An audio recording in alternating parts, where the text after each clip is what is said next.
নমস্কার বন্ধু, আমি সুতপা।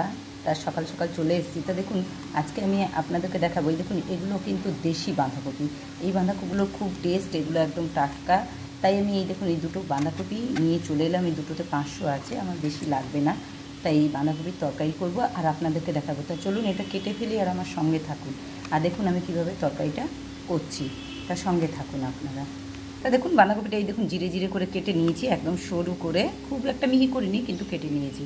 এবার এটার মধ্যে আমি আলু কিছুটা কেটে নেব।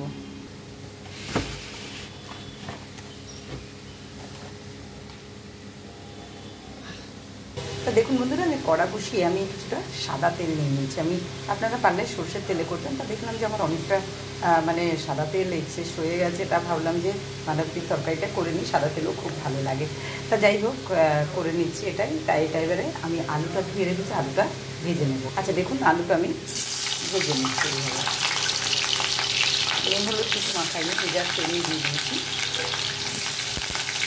তার সঙ্গে সঙ্গে আমি কাঁচা লঙ্কা, টমেটো, আদাটা রেডি করে নিচ্ছি।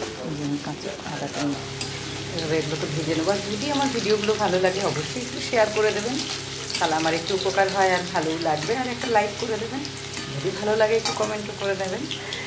তা দেখুন আমরা কীভাবে করছি বাঁধাকপিটা, অতি সুন্দর লাগবে, পুরো বিয়েবাড়ির টেস্ট, অনুষ্ঠান বাড়ির মতো লাগবে। একবার দেখে করেই দেখুন আমার মতো। এই আলু ভাজার মধ্যে আমি কিন্তু একটু গোটা জিরে দিচ্ছি, আপনারা চাইলে 5 ফোড়নও দিতে পারেন, সঙ্গে একটা শুকনো লঙ্কা।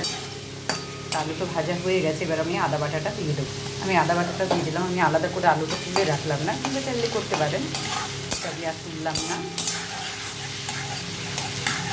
আদাটা ভালো করে কিন্তু ভেজে নিতে হবে, কেননা কাঁচা গন্ধ থাকে। এবার এটার মধ্যে একটা তেজপাতা দেবো আমি, দিয়ে বাঁধাকপিটা দিয়ে দেবো। তেজপাতা দিয়ে দিলাম,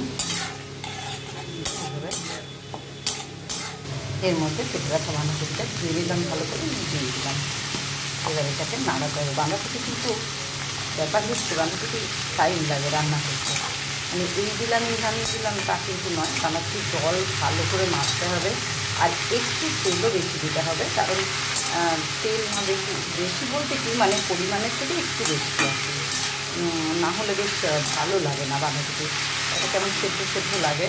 আর এটা আমি সেদ্ধ করলাম না, কারণ এটা হাইব্রিড নয়, এটা দেশি বাঁধাকপি, তাই এটাকে এইভাবেই আমি রান্না করছি। আর অবশ্যই সঙ্গে থাকবেন আর শেয়ার করে দেবেন। তো দেখুন বাঁধাকপিটা ভালো করে নাড়াচাড়া করে নিয়ে এটার মধ্যে দিয়ে দিলাম হলুদ গুঁড়ো, আর দিয়ে দিলাম একটু জিরে গুঁড়ো। আপনারা না চাইলে নাও দিতে পারেন যদি না পছন্দ করেন। আর ধনে গুঁড়ো আমি দিলাম না, এটা একটু কাশ্মীরি লঙ্কার গুঁড়ো, কারণ আমি দেবো এটার মধ্যে কাঁচা লঙ্কা। তাই এইভাবে এটাকে নাড়াতে হবে। এবারে আমি নাড়াবো এইভাবে। আর জালটা কিন্তু বাড়িয়ে কমিয়ে করবেন, কারণ এটার থেকে কম জাল হলে এটা থেকে জল বেরোবে, নাহলে কিন্তু সেদ্ধটা সেই আলাদা জল দিয়ে করতে হবে, অথচ সেদ্ধগুলো না ভালো লাগবে না। তাই বলছি যে জলটা একটু আঁচটাকে নিজের মতো করে বাড়িয়ে কমিয়ে করবেন। দিয়ে দিলাম পরিমাণ মতো নুন অবশ্যই। এটা ভালো করে মিনিট 5 নাড়াতে হবে, সব একসাথে মিশাতে হবে। এটা মিনিট 5 ঢাকা দিয়ে দিচ্ছি। দেখুন ঢাকা তুলে নিচ্ছি, দেখুন জল বেরোচ্ছে, আমি কিন্তু একটু জল দিইনি। এবার এর মধ্যে আমি কেটে রাখা টমেটোটা দিয়ে দেবো। আমি কিন্তু বড়ো করেই কেটেছি, এটা গলে যাবে, কারণ বাঁধাকপি কিন্তু অনেক নাড়াতে হয়, তাছাড়া বাঁধাকপি ভালো হয় না। তো এটা এবার আমি আর একটু ঢাকা দিয়ে দেবো। এবার এর সাথে লঙ্কা দিয়ে দেবো। তা দেখুন লঙ্কাগুলো দিয়ে দিলাম, ভেঙে দিয়ে দিলাম। এবারে এটাকে আমি আরও মিনিট 5 ঢাকা দিয়ে দেবো। তারপর যখন জলটা টেনে নেবে আমি তখন ঢাকাটা খুলে নেবো। মিনিট 5 পরে আবার দেখতে হবে। আর এটাকে শুকনো শুকনো একটা রান্না হবে, খুব টেস্টি হয়। এরকমভাবে করলে আপনারা পুরো বুঝতেই পারবেন না যে বাড়ির খাচ্ছেন না অনুষ্ঠান বাড়ি খাচ্ছেন। তা আবার ঢাকাটা আমি 5 মিনিট দিয়ে দিলাম। তা দেখুন ঢাকা খুলে নিয়েছি। এইবার আমাকে যেটা করতে হবে, একটু ভালো করে নাড়াতে হবে। এই যে এখনও জল বেরোচ্ছে, সুন্দর করে যেন ভাজা ভাজার মতো একটা হয়, ভালো লাগবে। জল অন্তত থাকবে না বাঁধাকপি, তাহলে মতেও ভালো লাগবে। আচ্ছা দেখুন একটুও জল নিয়ে একদম সুন্দর ঝুরঝুরে হয়ে গেছে, আর বেশ সুন্দর একটা ভাজা ভাজা, অথচ ভাজা নয়, বেশ সুন্দর। দেখুন এবার এটার মধ্যে আমি দেব চিনি। বাঁধাকপিতে একটু চিনি না দিলে আমাদের ভালো লাগে না। সব তরকারিতে একটু মিষ্টি আমরা দিই, মাছ মাংসে দিই না, কিন্তু এই ইয়েতে দিই, বাঁধাকপি তরকারিতে দিই। এবারে আরও ভালো করে নাড়াবো। মানে চিনিটা বেশ চারদিকে ভালো করে মিশে যায়। দেখুন ভালো করে কিন্তু না নাড়ালে হবে না, বাঁধাকপি কিন্তু খুন্তির কাজ। আপনাদেরকে এটাই বলে দিচ্ছি, সিক্রেট যেটা সেটা হচ্ছে বাঁধাকপি আপনার ভালো করে নাড়াতে হবে।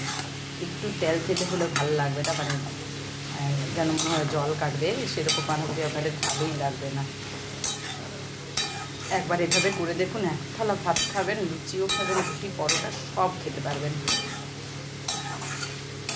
এটা আপনাদের দেখেই ভালো লাগছে, আমি বুঝতে পারছি, সত্যি বলছি, খেতেও এইভাবে দারুণ লাগে।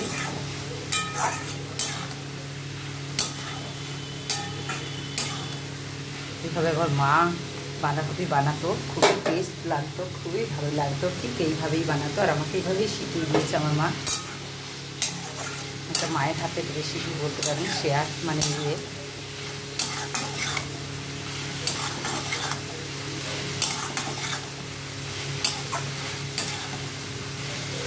দেখুন কতটা বাঁধাকপি একটুখানি হলো, এখনও যেন মনে হচ্ছে জল বেরিয়ে যাচ্ছে। তাই ধৈর্য ধরে কিছু নাড়াতে হবে, তাছাড়া এটা কিন্তু ভালো লাগে না। আপনারা জানেন জানি, তবু আমার মা যেভাবে করতেন সেইটাই আমি দেখিয়ে দিলাম, যে পদ্ধতিতে। মায়ের হাতে রান্না তো সবারই, মায়ের হাতে রান্না একটা আলাদা ব্যাপার। আর আমি খুব মানে কি বলবো, মানে খুব তাড়াতাড়ি মাকে হারিয়েছি, সেই জন্য আমার দুঃখ অনেক। কিন্তু মাঝে মাঝে মনে হয় কাজের ক্ষেত্রে যে মা এটা করতো ওটা করতো, এইভাবেই আর কি মনে আসে মায়ের কথাগুলো, সেটাই শেয়ার করলাম আপনাদের কাছে। পৃথিবীতে মা ছাড়া আর দ্বিতীয় বস্তু কিন্তু কিছু নেই। মা মা মা তো মাই হয়। হ্যাঁ, সবার ভালোবাসা পাই, আনন্দ পাই, সবার কাছ থেকে সবাই ভালোবাসে, কিন্তু কোথাও যেন মায়ের অভাবটা থেকেই যায়। আমি একটুখানি গরম মশলার গুঁড়ো দিচ্ছি, একটু জাস্ট একটু ছড়িয়ে দিলাম, আর একটুখানি আমি ঘি এর মধ্যে দিয়ে দিই।